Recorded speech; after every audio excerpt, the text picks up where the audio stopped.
அடுத்தது பார்த்தீங்க அப்படின்னா அம்மார் ரலியல்லாஹு பற்றிய சுமையாவின் மகனிடம் 2இல் 1 தேர்வு செய்யும் வாய்ப்பு தந்தால் அப்படி தரும்போதெல்லாம் சிறந்ததை மட்டுமே அவன் தேர்வு செய்வான்.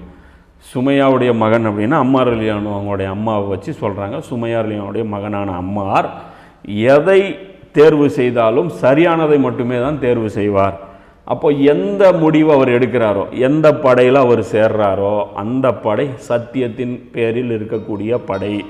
அதுதான் சத்தியத்துக்காக பாடுபடுற படை அப்படிங்கிறது நம்ம விளங்கிக்கணும். எந்த படையில் அவர் சேர்றாரோ அந்த படை தான் சத்தியத்திற்கான படை.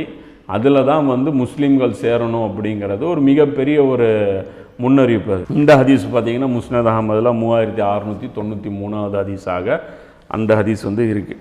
அடுத்த ஹதீஸ் பார்த்திங்கன்னா அம்மார் ரலியல்லாஹு அவர்களை பற்றிய இன்னொரு கூடுதலான தகவலையும் நம்ம பார்த்துக்கணும். என்னென்னா ஆயிஷா ரலியல்லாஹு அவர்கள் அலி ரலியல்லாஹுக்கு எதிராக படையெடுத்து வரும் சந்தர்ப்பத்தில் அப்போது சில சஹாபாக்கள் அதாவது சிலர் சில முஸ்லீம்கள் ஆயிஷா ரலியல்லாஹு அவர்கள் இடத்துல அலி ரலியல்லாஹு அவர்களையும் அம்மார் ரலியல்லாஹு அவர்களையும் குறை சொல்கிறாங்க.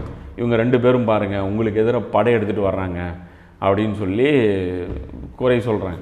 அப்போ குறை சொல்லும்போது ஆயிஷா ரலியல்லாஹு சொல்கிறாங்க, அலியை பற்றி என்கிட்ட பேசாத, அலியை பற்றி என்கிட்ட பேசாத, அதை பற்றி நான் ஒன்றும் நீ என்ன பேசினாலும் அது எனக்கு ஒரு மேட்ரு கிடையாது அப்படின்னு சொல்லிட்டு, ஆனால் அம்மாரை பற்றி குறை சொல்லாத சொல்கிறாங்க. ஆனால் அம்மாரை பற்றி குறை சொல்லாது, ஏன்னா அம்மார் எதில் சத்தியம் உள்ளதோ அதையே தேர்வு செய்வான் என்று நபி ஸல்லல்லாஹு அலைஹி வஸல்லம் அவர்கள் கூற நான் கேட்டுள்ளேங்கிறேன். ஆயிஷா ரலியல்லாஹு அவர்களே கூட பார்த்தீங்கன்னா ஒரு கணம் ஆடி போகிறாங்க. எனக்கு எதிராக நிற்கிற கூட்டத்தில் அம்மார் ரலியல்லாஹு இருக்கிறார் அப்படின்னா ரசூலுல்லாஹ் சொன்னது அம்மார் எங்கே இருந்தாலும் அது சத்தியமுன்னாங்களே, அப்போ நான் சத்தியத்தில் இருக்கிறேனா அப்படிங்கிறது அவங்களுக்கு ஒரு கலக்கம் வருது.